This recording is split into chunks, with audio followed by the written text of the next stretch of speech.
किसी मित्र का प्रश्न है, मौजूद और तथाता में अंतर है क्या? तथाता मौजूद होने का परिणाम।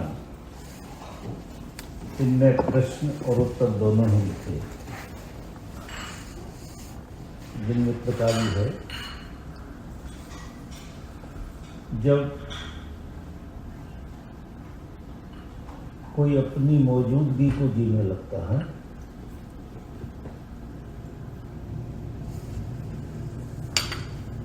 तो उसकी क्रिया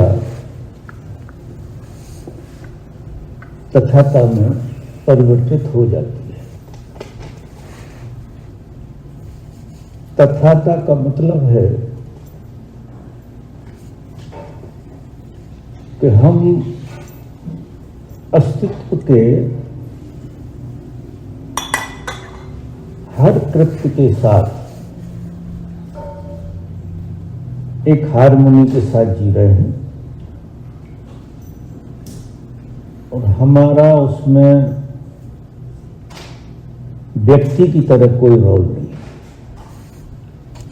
और हम बहुत राजी हैं। कुछ भी घटनाएं आपके आजू बाजू घट रही हैं, कुछ भी हो रहा है, वो सब आपको आपके अनुकूल ही अनुभव होगा। जब तथाता आता है तो सारी परिस्थिति आपके अनुकूल दिखाई देने लगती है। आपके चित्त में एक बार भी ऐसा ख्याल नहीं आता कि ये ऐसे से ऐसा होना चाहिए था, ये ऐसा क्यों हो गया। ये बीमारी बिल्कुल तथाता में मिट जाती है। तो पूछा है तो उत्तर भी उनने दिया तो है ही कि वो परिणाम मौजूदगी के तथाता में आ जाते हैं। दूसरा किसी मित्र ने पूछा है, ध्यान में डूबना बहुत कठिन लगता है, कंट्रोल को छोड़ना मुश्किल लगता है। ये परेशानी साधकों को आती है। साधक ध्यान करते हैं तो पूरे ध्यान में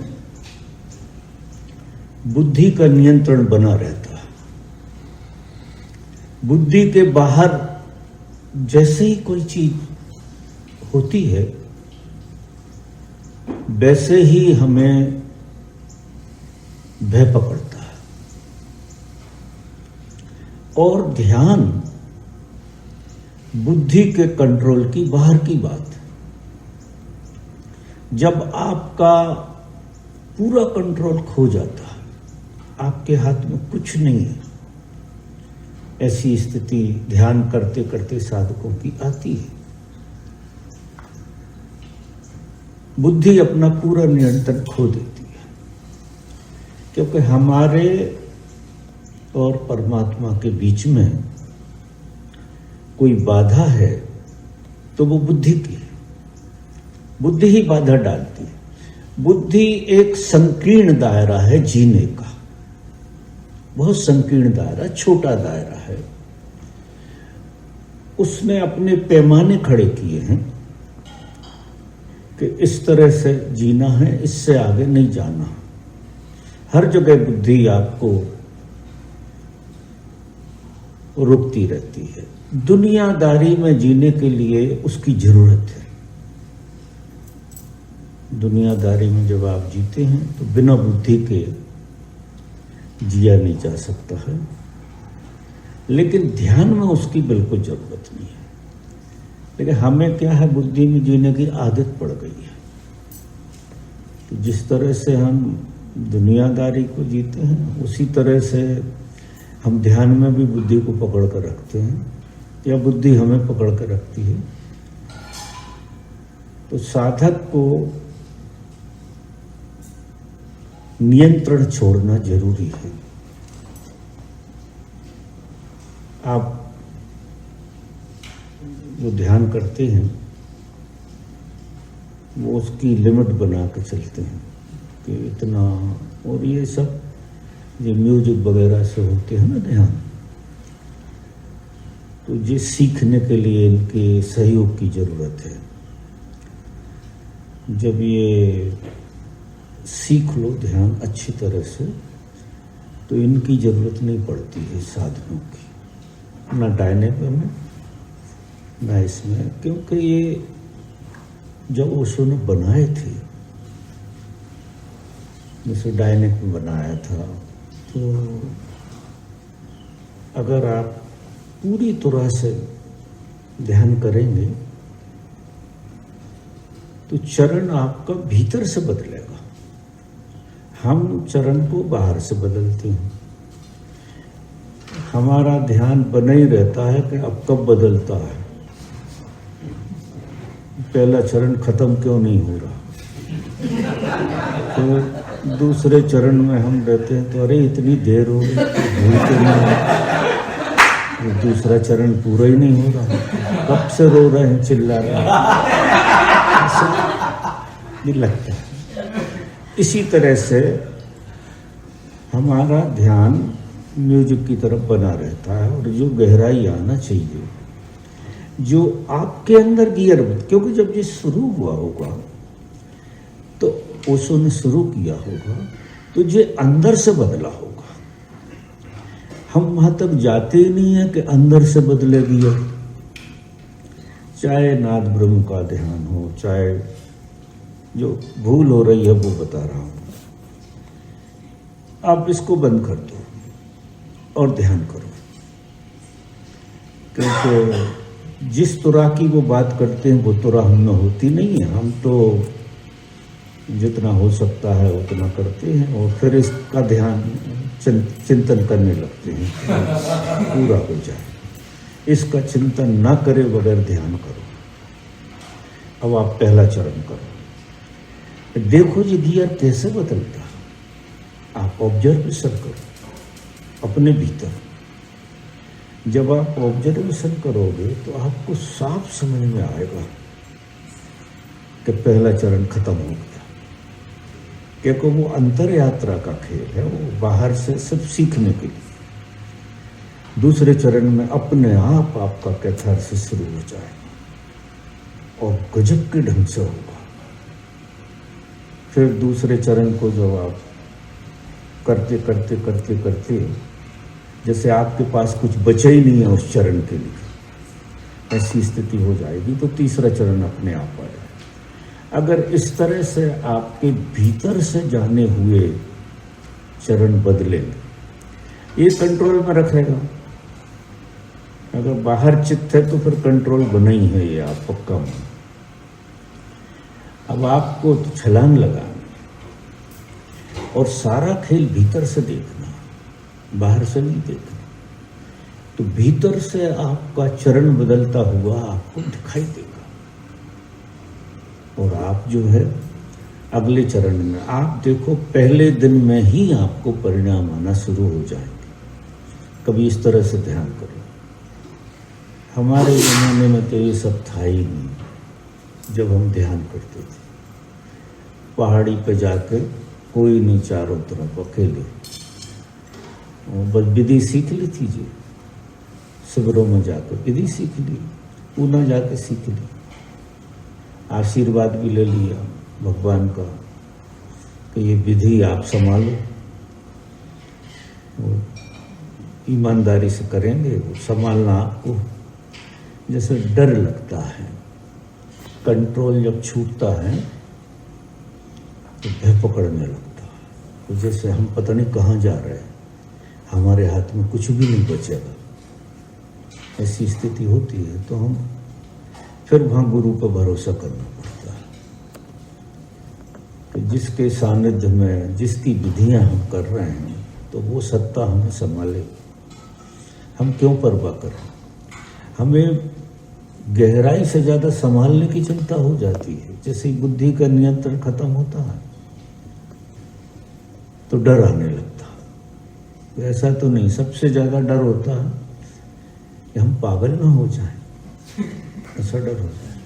क्योंकि जी हमारे बावजूद कैसे होने लगा सब कुछ, और ऐसा होगा कि पक्का ऐसा ही होगा।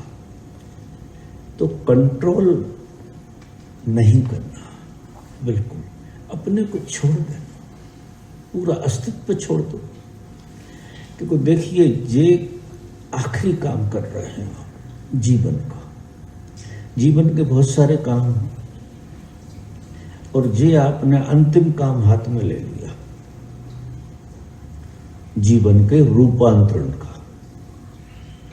जीवन को पकड़ने का काम तो आपने 17 तरह से कर लिया, लेकिन जीवन को बदलने के खेल में आ गए आप।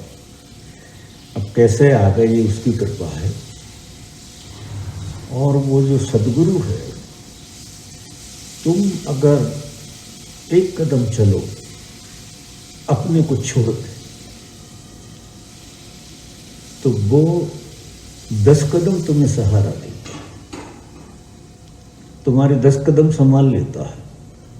तुम एक कदम भी चलो छोड़ के, लेकिन हम छोड़ नहीं पाते, हम अपने को पकड़े रहते हैं। तो ध्यान में, किसी भी ध्यान में आप जाओ, कंट्रोल अगर छूटता है तो भय से नहीं, धन्यवाद से भरो। सबसे पहले भय आएगा। भय किस चीज का? कि अननोन में जा रहे हैं, और ये अननोन की यात्रा है। ये नोन से शुरू होगी और अननोन में ले जाएगी, जो आपको पता ही नहीं है। आप किस जगह जा रहे हैं ये आपको मालूम नहीं है। वो तो गुरु पर श्रद्धा होती है तो अननोन में हम प्रवेश कर पाते हैं। नहीं, जहां से हमारा नोन खत्म होता है, अननोन शुरू होता है, वहीं से वापस आते हैं। और यात्रा आपकी वहां से शुरू होना थी आगे की, और वहीं से आप फिर लौट आते हैं। तो ध्यान कुछ ऐसे निपटा के करो, जैसे आप ध्यान करने जाते हैं और केटली गर्म रख जाते हैं कि लौट के चाय पिएंगे। तो तुम्हें ही भरोसा नहीं है कि तुम ध्यान करो। तुम मुझे माना जी बना के ही चले हो कि हमें लौटना है। अब ध्यान में अगर आप सच में जा रहे हैं तो लौट के तुम क्या हो जाओगे, कहाँ पहुंचोगे, उसका पता तो है नहीं। फिर केटली की क्या जरूरत है? तो केटली याद रहेगी कि लौट के। अगर किसी को ऐसा लगता है कि ध्यान के बाद मुझे कोई काम बचा है, तो आप ध्यान की गहराई में नहीं जा सकते। इससे अंतिम काम समझ के जाइए कि मेरे जीवन का ये अंतिम काम है। और जब तक आपको दूसरे काम में इतनी गहराई में जाइए ही मत। फिर हंसिए, खेलिए, थोड़ा से मजा करिए, लेकिन ये पक्का तय हो गया है कि आपको ध्यान में प्रवेश करना। लोग कहते हैं ध्यान में प्रवेश करना बड़ा कठिन है।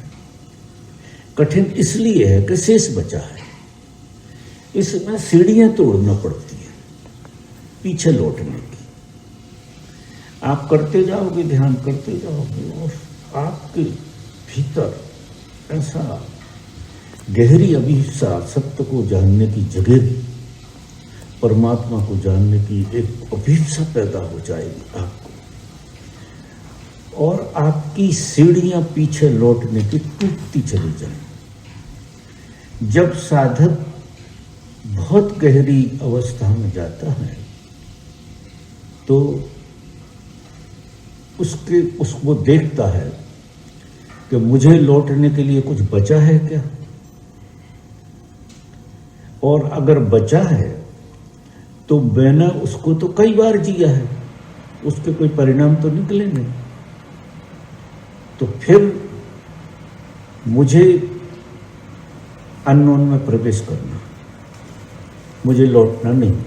ऐसा एक क्षण भर का विचार आता, और क्षण भर में अगर आपकी अभिप्सा बड़ी है तो आप उस तरफ छलांग लगा सकते हैं। कठिनाई जो कह रहे हैं कि ध्यान में आती है, इसलिए आती है कि हम बहुत कुछ छोड़ के जा रहे हैं लौट के पकड़ने के लिए। अब ये खेल तो मरने का है। देखो, भगवान कहते हैं मैं मृत्यु सिखाता हूं। ये खेल खिलौना नहीं है, मनोरंजन हो गया, खेल खिलौना खेल लिया और वहीं के वहीं फिर वही बीमारियां, वही सारे खेल हमारे चल रहे हैं। ऐसा नहीं है, ये अद्भुत खेल है। आपको जाने अनजाने इसकी शुरुआत हो गई है, जो उसकी कृपा है गुरु, तो उसने खींच दिया है। और गुरु बहुत संभालता, निश्चित ही अज्ञात में भय आएगा, इतना भय आएगा कि आप शेर के सामने खड़े हो जाएं तो एक बार आपको ऐसा लगेगा कि ये शेर हमें छोड़ देगा, लेकिन ध्यान में जब अज्ञात में आप जाओगे तो इतना भय लगेगा कि ये भय हमें मार डालेगा।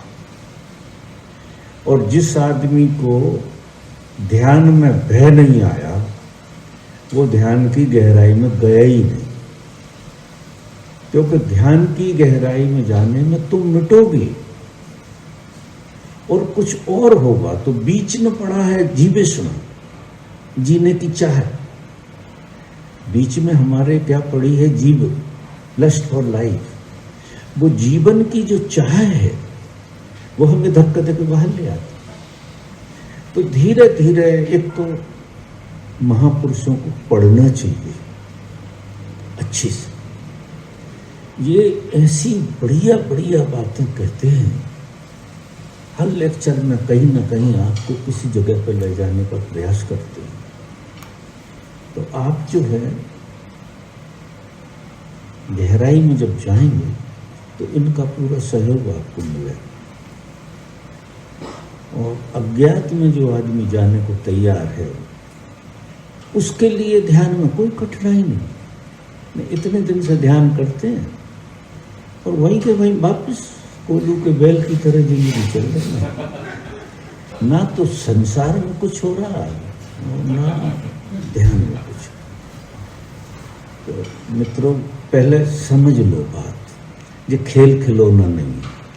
तुम खेल खिलौने तक जाते हो और खेलते रहते हो, लेकिन जब तुम्हें ध्यान करना है तो तैयारी पूरी चाहिए, बहुत जी जान से तैयारी चाहिए।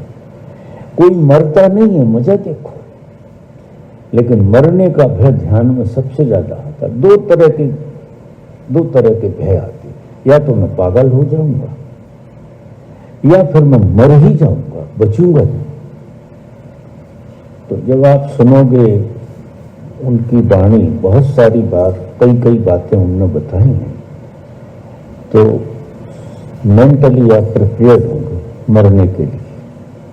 मरता कोई है नहीं, तुम तुम्हारे व्यक्तित्व को खोते हो, तुम्हारा अहंकार विदा होता, तुम्हारा व्यक्तित्व जो तुम्हारी झूठी होने की पहचान है वो मरती है।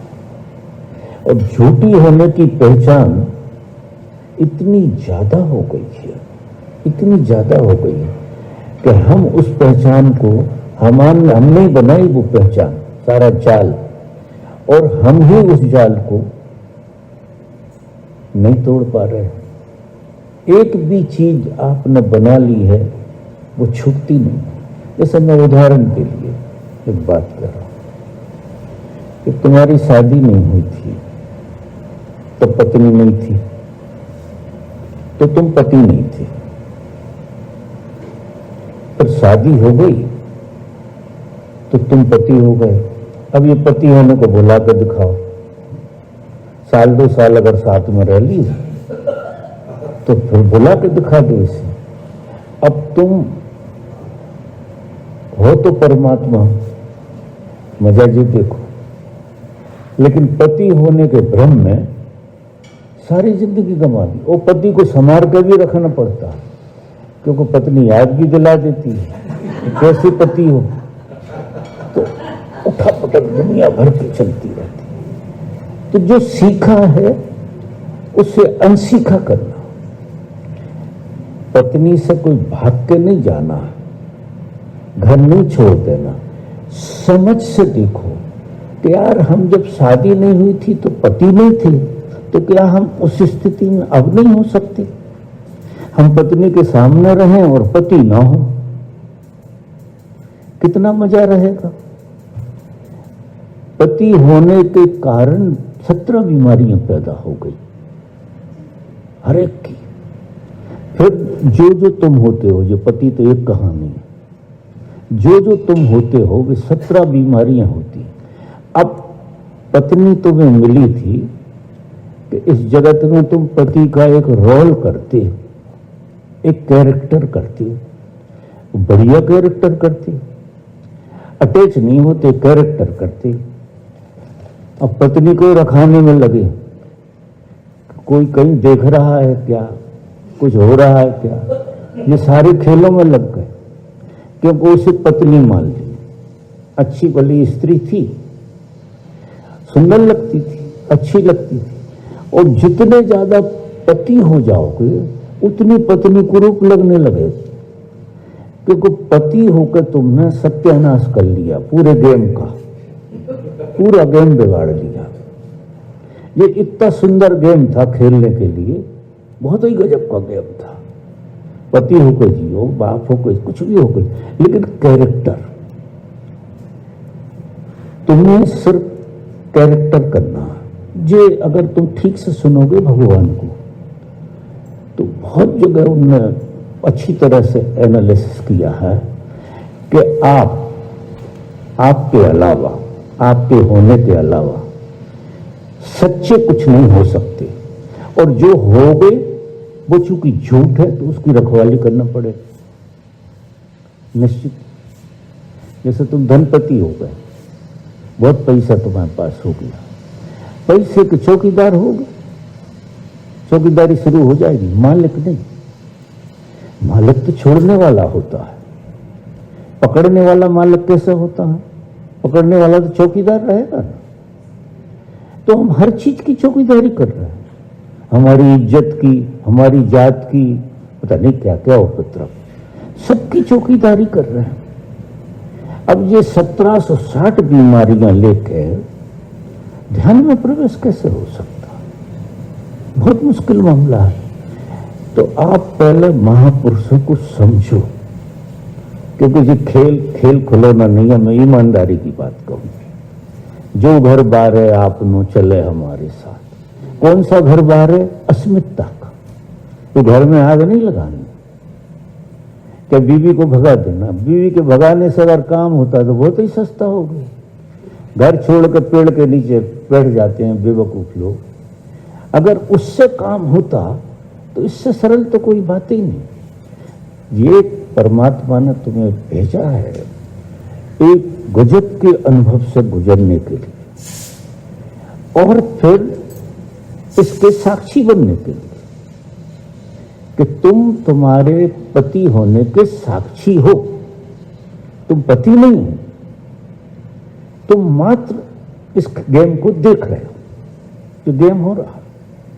तुम बाप हो, तुम धनवान हो, तुम गरीब हो, तुम कलेक्टर हो या जो भी हो, लेकिन वो चीजें तुम पैदा हुए थे जब तो नहीं थी।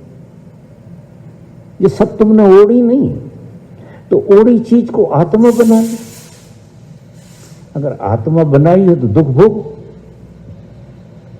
क्योंकि किसी भी चीज को हम हमसे ज्यादा मूल्य दे देते हैं तो हम उससे दुखी होते हैं।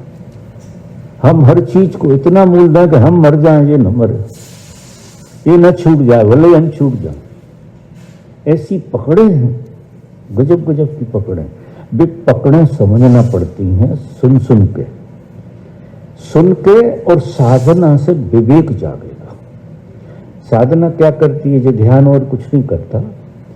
ध्यान से आपकी एनर्जी का ऊर्ध्वगमन होता है, उससे आपके अंदर विवेक की जागृति होती है।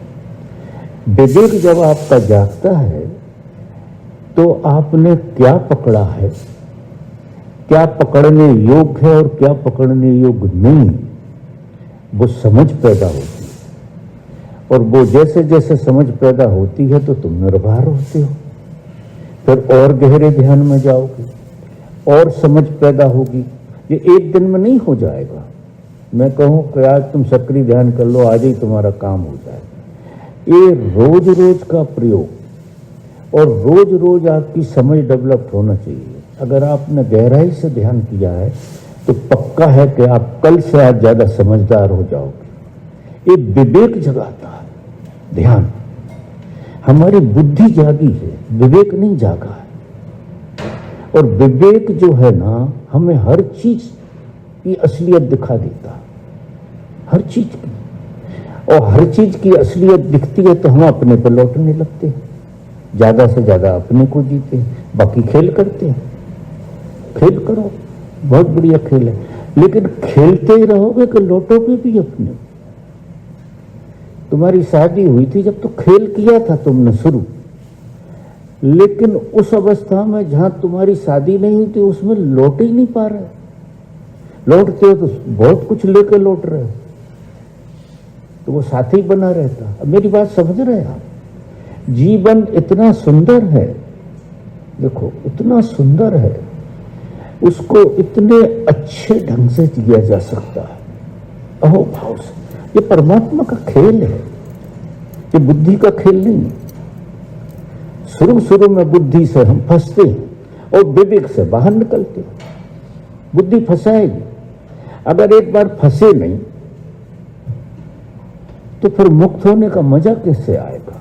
आप पति बने ही नहीं तो बिना पति के होने का मजा आपके अंदर कैसे आएगा? बहुत मजा आएगा। एक बार बीमारी देख ली, सब कुछ देख लिया, अटैचमेंट देख लिया, अब विवेक से हम उससे बाहर आ गए। जहां से हमने शुरू किया था हम वहां पहुंच गए। सब परिस्थितियां ज्यों की त्यों रहेंगी, आप बदल जाओगे। आप बदल जाओगे तो गुणधर्म बदल जाएंगे, सारे के सारे, सारी रूपरेखा अलग हो जाएगी। और फिर होता क्या है, जब विवेक इस तरह से जागता है, वो तो रोज रोज जागता है। तुम रोज नए होगे और तुम्हारे आजू बाजू की हर चीज रोज नई होगी। आप बिल्कुल नए में प्रवेश करोगे।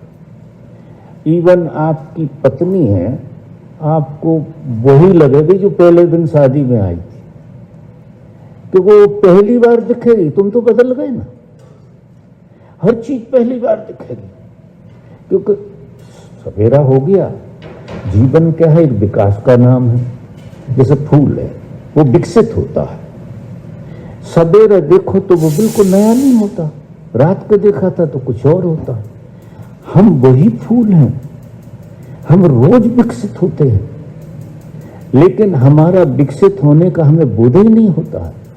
क्यों नहीं होता है? कि हम पुरानी चीजों से इतने अटैच होते हैं कि हम पुराने ढर्रे को देखना पसंद करते हैं। नया, जैसे तुम्हारी पत्नी में कुछ नया आज हो जाएगा, तुम्हें भरोसा ही नहीं। कुछ नई ऊर्जा जगेगी, तुम में कुछ नई ऊर्जा जगेगी, ये तुम्हें भरोसा ही नहीं। ध्यान गजब सिखाता है। ध्यान और धर्म जीने की कला है कि हम जीवन को किस तरह से जीते। और जैसे जैसे ध्यान गहरा होगा, समझ गहरी होगी, और समझ गहरी होगी तो पुराना छूटता चला जाएगा और नया नया आपका पैदा होगा। तो ध्यान जीवन का अनिवार्य अंग बना लो, क्योंकि इसके बगैर जिंदगी दो कौड़ी की है। जो भी जी रहे हो, कुछ भी पा रहे हो, कुछ भी खा रहे हो, मेरा ऐसा अनुभव है। मैं हजारों लोगों से मिला हूं और बहुत अच्छे ऑब्जर्वेशन करके देखा है कि ध्यान के बगैर जिंदगी और ध्यान के साथ जिंदगी में जमीन आसमान का अंतर है। थोड़े बहुत परिवर्तन जब आप ध्यान करते हो तो थोड़े बहुत आप में भी आते हैं, लेकिन वो इतने थोड़े आते हैं कि आपको उसका बोध नहीं हो पाता। आप पुराने से इतने ढके होते हैं कि नया उसमें समा जाता, नया सब उसमें मिलता चला जाता। तो ऐसा लगता है कि इतने दिन से ध्यान कर रहे हैं, कुछ हुआ नहीं। सबको ऐसा लगेगा, क्योंकि आपने स्पष्ट रूप से अंतर नहीं देख पाया। और स्पष्ट रूप से अंतर जब आता है जब हम गहराई जरा बहुत गहरी ले लेते हैं। तो जब गहराई के बाद लौट के आते हैं तो दुनिया बदली दिखती है। तो एक स्पष्ट अंतर आपके भीतर आ जाए तो ध्यान करो। बाकी ये प्रश्न है ना, ये सब बेकार की बातें हैं। इनका मैं कितने उत्तर दूं, किसी तरह से उत्तर दूं, मैं अभी आपको समझा दूंगा, लेकिन रिजल्ट कुछ निकलने वाला नहीं, क्योंकि सबकी समस्या एक ही है, वो है मूर्छा। हम मूर्छा में जी रहे हैं और मूर्छा की पीड़ा भोग रहे हैं। और मूर्छा में क्या होता है कि रस्सी को सांप मान रहे हैं और सांप को रस्सी मान रहे हैं, ऐसा खेल चलता है। अगर लोभ से भरे हैं तो सांप को रस्सी मान लोगे तो ये काम की चीज है। देखोगे नहीं कि ये सांप है, दिखेगा ही नहीं, लोभ है ना। लोभ की दृष्टि रहेगी क्योंकि चित्त में अंधेरा है, और चित्त में अगर विवेक नहीं जागा, अंधेरा है, तो फिर लोभ को जीना पड़ता है। लोभ में रस्सी को सांप मान के चलोगे, बहुत दिन बाद सांप अपना दिखाएगा असर।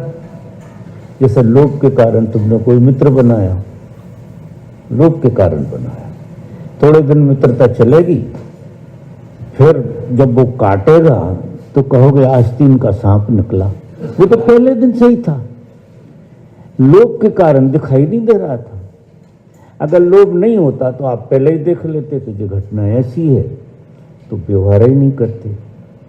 या डर के कारण तुम रस्सी में भय समझ लोगे, अच्छी भली चीज को भी बुरा मानोगे, उससे डरोगे। भय के कारण जिंदगी दो तरह से चलती है। विवेक अगर ना हो तो या तो लोभ से जीता आदमी या भय से जीता है। भय के कारण डर और घृणा पैदा होगी तो तुम सत्य को चूक जाओगे, तुम हर चीज को चूकते चले जाओगे, क्योंकि जो चीज तुम्हारे हाथ में आई थी वो थी आपके काम की, लेकिन डर के कारण आपने कुछ और मान ली, उसमें सांप देख लिया रस्सी में। अब विवेक जागेगा तो कुछ करना थोड़ी पड़ेगा। रस्सी रस्सी है, उसका उपयोग है, सांप सांप है, उसका अपना उपयोग है। सांप अपनी जगह, रस्सी अपनी जगह, और हम अपनी जगह हैं।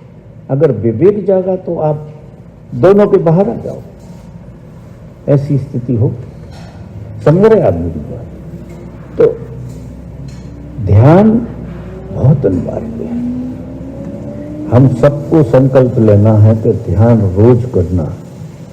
और कठिनाई ये है कि हम ध्यान को किसी चीज से तोलें नहीं, और इससे कुछ मिलेगा ऐसी अपेक्षा न रखें। ध्यान से कुछ बाहरी मिलेगा नहीं, ध्यान से आप मिलेंगे। आपको ध्यान आपको आपसे मिला देगा, और वो बहुत बड़ी बात है, बहुत बड़ी बात है। आप यहां आए हो तो शायद इसलिए आए हो कि कहीं ना कहीं आप जाने अनजाने अपने से मिलना चाहते, जीवन को समझना चाहते कि जीवन सच में चीज क्या है। तो हम रोज ध्यान करेंगे बढ़िया ढंग से। यहां से जाने के बाद एक संकल्प लो कि एक ध्यान तो हमें रोज करना है, और इस तरह से नहीं करना, करना अपने ढंग से है। आप पहले चरण को जब तक करो जब तक आपको समझ में ना आ जाए कि ये चरण पूरा हो गया। वो चरण आपका पूरा हो जाएगा, आपको साफ समझ में आएगा, क्योंकि आपने सहारा छोड़ दिया है। अब टाइम की कोई लिमिट नहीं है, फिर आप बैठ गए। क्योंकि जो वैज्ञानिक है वो तो 100 डिग्री पे पानी गर्म होता है, ऐसा मामला है। जब पहला चरण पूरा हो जाएगा तो बदलेगा ही, आप चिंता मत करो, ऑटोमेटिक चेंज, आपको गियर बदलता दिखेगा कि आप एक स्पेस से दूसरे स्पेस में चले गए, फिर दूसरे स्पेस को करोगे तो दूसरे से आप तीसरे में चले गए, तीसरे से चौथे में चले गए, और फिर आप बहुत गहरे में अपने भीतर स्पेस बदलता हुआ देखोगे कि आप कुछ और हो गए। और जब तक आप कुछ और होकर ना लौटो तो ध्यान का मतलब क्या है? ध्यान एक रूपांतरण है, किसी परसेंटेज में हम बदल के आना चाहिए ध्यान से। तो ध्यान से जब लौटेंगे सब चीजें बदली हुई दिखेगी आपको, क्योंकि आप अकेले नहीं बदलते हैं, आपकी दृष्टि बदलती तो ये सृष्टि भी बदलती है। कोई आदमी को ये भ्रम हो जाए कि उसे ज्ञान हो गया है और लोगों को वो अज्ञान में देखे तो उसको भ्रम हो गया है। जब किसी को ज्ञान होता है तो उसकी दृष्टि में सभी ज्ञानी दिखते, उसे ऐसा लगता है कोई अज्ञानी है ही नहीं, क्योंकि जन्म से तो तुम ज्ञानी ही हो, कर्म से अज्ञानी हो गए। जन्म से तो परमात्मा ही हो और कर्म से संसारी हो गए। तो कर्म का बोध जग जाए तो आप शुरू से उस अवस्था में थे ही, और उसकी यादें तो आनी थी, कोई बड़ा काम नहीं था। आप जो थे वो हो गए, तो अहंकार कहां से पकड़ेगा? जो थे वो हो गए, और आप जो होना चाह रहे हो वो हो, तो उसकी दृष्टि में तो तुम वही हो ना जो तुम पहले से ही थे। कर्म से उसे क्या लेना देना? ज्ञानी किसी के कर्म नहीं देखता, धर्म देखता है। कर्म देखो तो उपद्रव है, तो धर्म देखता, और धर्म में हम सब एक हैं। तो ज्ञानी जब लौट के आता है तो सबको देखता है कि यार सब उसी अवस्था में है, ये समझ नहीं पा रहा है, बस इतना सा भेद है। तो वो थोड़े प्रयास करता है कि यार तुम वो बात समझ लो जो तुम्हें समझने जैसी है, और रास्ता बताता है ध्यान का, और दूसरे तरह से भी रास्ते बताते हैं। मुझे सबसे सरल लगा ध्यान का रास्ता, सबसे अच्छा रास्ता जो है ना ध्यान का रास्ता। तो इस तरह से हम खेल खेलेंगे तो खेल बहुत सुंदर है, बहुत ही सुंदर। और जीवन को तो इतना धन्यवाद दो कि ये जीवन तुम्हें जैसा भी है, जो भी है मिला है, ये परमात्मा को जानने का एक बहुत सुंदर अवसर है, मौका दिया है प्रकृति ने। ये जीवन देख, इस जीवन से ही समझा जा सकता है, क्योंकि पहले तुम्हें भुलाया जाता है और भुला के फिर वापस लौटाया जाता है। तो संसार तुम्हें भुला देता है और गुरु तुम्हें लौटा देता है। जब गुरु की पद्धति से चलते हो आप, तो गुरु तुम्हें वहां पहुंचा देता है जहां से तुम बिछड़ गए थे। परमात्मा से तुम बिछड़े कैसे? परमात्मा की तुम्हें याद क्यों आती है, उसका ख्याल क्यों आता है? क्योंकि तुम वही चीज की याद कर सकते हो जो खो गई हो। तुम कोई ऐसी चीज की याद कर सकते हो कि मंगल ग्रह तुमसे खो गया है, ऐसी याद आती क्या तुम्हें? बिल्कुल नहीं आएगी। लेकिन तुम्हें परमात्मा की याद आती है। क्यों आती है? कि परमात्मा तुमने जाना है, वो तुम्हारे बोध में है, छुपा हुआ है, और वही दोबारा से हमें प्रेरित कर रहा है कि तुम जानो। तो तुम संसार में कितने ही उलझे रहो, ये अतृप्ति आपको बनी ही रहेगी। जब तक आप अपने स्वभाव को नहीं जान लोगे तब तक तृप्ति हो नहीं सकती। और तुम्हारा स्वभाव ही परमात्मा होना है, क्योंकि तुम आए भी वहीं से हो, और जहां से भूले हो तो भूले की याद आती रहती है, वो सताती रहती है। और फिर संसार में कुछ भी करते रहो अधूरा दिखाई देता है। कुछ भी करते रहो सब अधूरा लगेगा आपको, पूरा जैसे हुआ ही नहीं, क्योंकि संसार पूरा होता नहीं है। परमात्मा जो तुम हो वही पूरे होगे ना। संसार तुम थे ही नहीं, सब खेल था, तो तुम पूरे कैसे हो जाओगे उसमें? तुम अपने को पूरा कैसे मान लोगे उसमें? क्योंकि वो तुम्हारे स्वभाव नहीं था, वो खेल के लिए था। एक खेल खेला तुमने, बहुत सुंदर खेल खेला, और लौट के आ गए अपने स्वभाव में। और अपने स्वभाव में आके फिर दोबारा से संसार को देखा कि इसमें गड़बड़ कहीं थी ही नहीं। हम क्या क्या मान के बैठ गए थे इसके बारे में, फालतू की बातें। जब तुम्हें समझ आएगी तो तुम दूसरों में शेयर करोगे कि जैसा तुम समझ रहे हो ऐसा नहीं है यार जी, कुछ और है। तुम इतने जल्दी परेशान मत हो, इतने जल्दी निर्णय मत कर लो कि इसको मार दें, उसे उठा लें, उसे बिठा लें, इसको भगा दें, उसको पकड़ लें। ये सारी चीजें वो समझाता है कि जरा ठहर के देखो, ढंग से देखो तो पता लग जाएगा कि ये तो गजब का खेल है, तो पूरी दृष्टि बदल गई आपकी। ख्याल में आ रही मेरी बात? अब मैं देखता हूं कोई और प्रश्न है क्या। वैसे तो